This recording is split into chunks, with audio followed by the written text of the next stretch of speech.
Hi friends, आप लोग कैसे हैं। उम्मीद करता हूँ आप लोग सब खैरियत से होंगे। दोस्तों, आपका मेरे चैनल NTNet फॉर द अदब में खुश आमदीद है, खैर मकदम है, मोस्ट वेलकम है। आज मैं आपके सामने West Bengal primary TET and CTET 2021 subject English most expected question part 8 लेकर हाजिर हुआ हूँ। तो आइए बिना देर के शुरुआत करते हैं। Let's start now. उससे पहले मेरी आपसे एक छोटी सी रिक्वेस्ट है, अगर फर्स्ट टाइम अपने चैनल पर विजिट करें हैं तो मेरे चैनल को सब्सक्राइब कीजिए, लाइक कीजिए और वीडियो को ज़्यादा से ज़्यादा अपने दोस्तों में शेयर कीजिए और बेल आइकन को प्रेस करना ना भूलें ताकि मेरी आने वाली वीडियो आपको सबसे पहले मिले। तो आइए बिना देर के शुरुआत करते हैं। सवाल नंबर 1 से। पहला सवाल है, choose the most appropriate word from the responses denoting, यहाँ डिनोटिंग होना चाहिए, ओ छूट गया है। डिनोटिंग क्राइज ऑफ एनिमल्स, यानी जानवरों के साउंड के बारे में है। बीज बीज मने शहद की मक्खियाँ होती हैं, तो वो क्या करते हैं, उनके साउंड कैसे होते हैं। ब्रे है, सिंग है, हम है, ब्लिट है। तो इसका सही जवाब है ऑप्शन नंबर 3, हम। यानी बीज के साउंड क्या होती है, हम, क्राइज। सवाल नंबर 2 है, choose the most appropriate word from the responses and denoting cries of animals. Camels की आवाज़ें कैसी होती हैं। कैमल्स ग्रोल है, ग्रंट है, बिलोज है, प्रे है। तो कैमल्स के क्या हो जाते हैं, ग्रंट। सवाल नंबर 3 है, choose the most appropriate word from the responses and denoting cries of animals. Monkeys की आवाज़ें क्या है, गीबर है, ग्रंट है, बिलो है, ब्रे है। तो इसका सही जवाब हो जाएगा गिब्बर।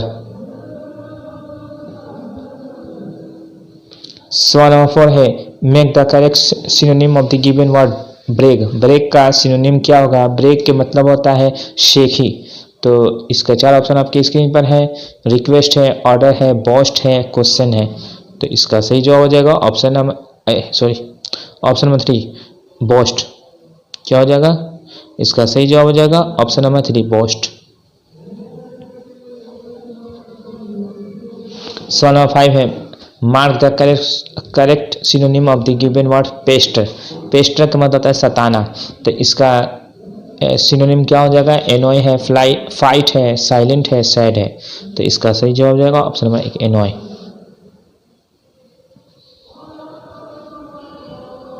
सवाल नंबर 6 है, mark the correct synonym of the given word pre emptive.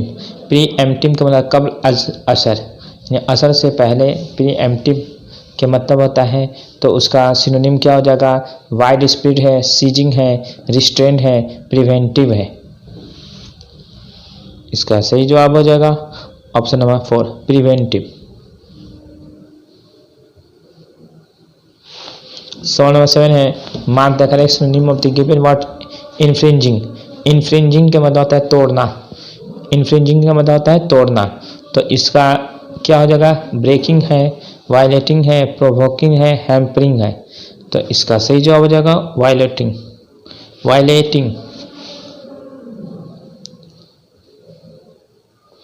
सवाल नंबर 8 है, mark the correct synonym of the given word rival.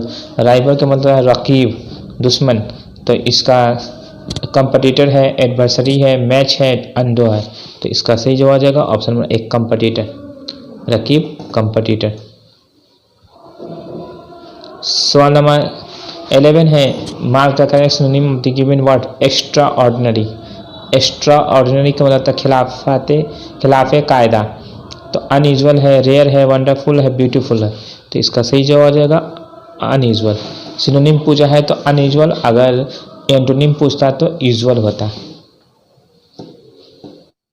Question number 10 है, mark the correct synonym of the given word rise. Rise का synonym क्या हो जाएगा, stand है, increase है, slope है, अपवर्ड है। राइज में होता है उठाना। तो इसका सही जवाब हो जाएगा ऑप्शन नंबर 3, स्लोप। सवाल नंबर 11 है, mark the correct antonym of the given word aggravate. Aggravate का मतलब होता है ज़्यादा करना। तो इसका एंटोनिम क्या हो जाएगा, एप्रोप्रिएट, यहाँ ओ छूट गया है, एप्रोप्रिएट, एप्रिशिएट, एलिविएट, एडमायर। तो इसका सही जवाब हो जाएगा ऑप्शन नंबर 3, एलिविएट। क्या हो जाएगा, एलिविएट। सवाल नंबर 12 है, mark the correct antonym of the given word onerous. Onerous का मतलब होता है भारी। तो इसका correct wanted light burdensome many, तो इसका सही जवाब हो जाएगा ऑप्शन नंबर 2 लाइट, हल्का, लाइट में होता है हल्का। सवाल नंबर 13 है mark the correct antonym of the given word obstinate. Obstinate का मतलब जिद्दी, जिद्दी, तो इसका एंटोनिम क्या हो जाएगा? प्लेएबल है, एडमेंट है, पैशनेट है, ओमिनस है, तो इसका सही जवाब हो जाएगा प्लेएबल। सवाल नंबर 14 है mark the correct antonym of the given word right.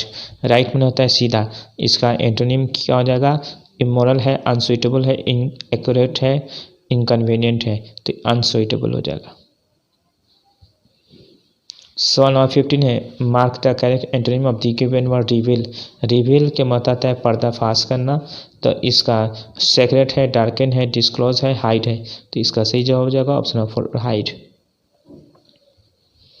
सवाल नंबर 16 है mark the correct antonym of the given word gritty. Gritty का मतलब होता है बाहिम्मत, तो इसका रफ है, कोर्स है, हजारदस है, अंडो हो जाएगा, तो इसका सही जवाब हो जाएगा अंडो।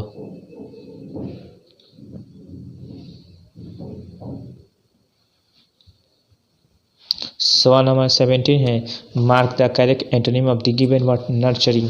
नर्चरिंग का मतलब होता है वायलेटिंग, इंकरेजिंग, डिमांडिंग, दिखने। नर्चरिंग मतलब होता है परवरिश, तो इसका क्या हो जाएगा? इसका सही जवाब हो जाएगा डिग्लेक्टिंग, डिग्लेक्टिंग। सवाल नंबर 18 है mark the correct antonym of the given word attract. Attract मतलब होता है ग्रेविटी करना, अट्रैक्ट करना, कोशिश अपने कम खींचना, तो अगली ऑफेंड, पुश, सीक, क्या हो जाएगा? ऑफेंड। सवाल नंबर 19 है mark the correct antonym of the given word persevere. Persevere का मतलब होता है, परसेवेर का मतलब होता है लगे रहना, तो इसका गिव अप, छोड़ देना, हाइड, चेस, डिस्टर्ब, तो इसका सही जवाब जाएगा गिव अप, छोड़ देना। सवाल नंबर 20 है let us wait till he his work. क्या हो जाएगा? Finish, finished, will finish, had finished, तो क्या हो जाएगा? Finished. Let us wait till he finished his work, मैंने उसका काम करने इंतजार करो उसके काम के ख़त्म होने तक। सवाल नंबर 21 है when I reach the station the train had left, has left, have left, left. जब मैं स्टेशन पहुंचा द ट्रेन जा चुकी थी, तो यहाँ हो जाएगा हैड लेफ्ट। सवाल नंबर 20 ट्रू है marks correctly appropriate preposition that fit in the blanks. Nobody, खाली जगह, Ram came to see me, beside, besides, after, till, तो इसका सही जवाब आ जाएगा option number 2 nobody besides Ram. Ram के अलावा कोई मुझसे मिलने नहीं आया। सवाल नंबर 23 है ही वेंट, खाली जगह, an hour ago, at, by, about, within, क्या हो जाएगा? अबाउट। सवाल नंबर 24 है he will resign blank his leave period in, while, during या फ्रॉम, क्या हो जाएगा? During. He will resign during his leave period, यानी छुट्टी के दौरान में वो रिजाइन करेगा। सवाल नंबर 29 है 25 है सी इज़ जूनियर, खाली जगह, me, to, then, of, in, क्या हो जाएगा? She is junior to me. Junior senior के साथ हमेशा टू का इस्तेमाल होता है, याद है। सवाल नंबर 26 है I have been waiting for him, खाली जगह, 5 आवर्स, फॉर, अबाउट, सिंस या विद, क्या हो जाएगा? तो यहाँ पर 4 होगा। I have been waiting for him for 5 hours, मैं 5 घंटों से उसका इंतजार कर रहा हूँ। सवाल नंबर 27 है आई एम फॉन्ड, खाली जगह, reading novel, of, by, on, with, क्या हो जाएगा? तो इसका सही जवाब हो जाएगा of. I am fond of reading novel, मैं नावल पढ़ने का शौक रखता हूँ या मुझे नावल पढ़ने का शौक है, शौकीन हूँ। सवाल नंबर 28 है she is gifted common sense, यह कॉमन सेंस होगा, ओ होगा common sense. She is gifted on, by, with या ओवर, इसका सही जवाब जाएगा ऑप्शन नंबर विद। सवाल नंबर इंटरजेक्शन बनना, चूज द करेक्ट अल्टरनेटिव, यहाँ इंटरजेक्शन बनना है Ram has lost his only child, तो यहाँ पर अफसोस का जिक्र है, तो हेलो, एलास, ओह या हुश क्या बनाएगा? तो इसका सही जवाब आ जाएगा एलास। जब भी अफसोस का जिक्र हो वहाँ पे इलाज का इस। सवाल नंबर 30 है आई एम टेरिफाइड, क्या भराएगा? ओ इलाज हो रहा ओह आई एम टेरिफाइड। दोस्तों मेरी वीडियो आपको कैसी लगी? अच्छी लगी तो चैनल को सब्सक्राइब कीजिए, लाइक कीजिए, वीडियो को ज़्यादा से ज़्यादा अपने दोस्तों में शेयर कीजिए। आज के लिए इजाज़त दीजिए, अपने दोस्त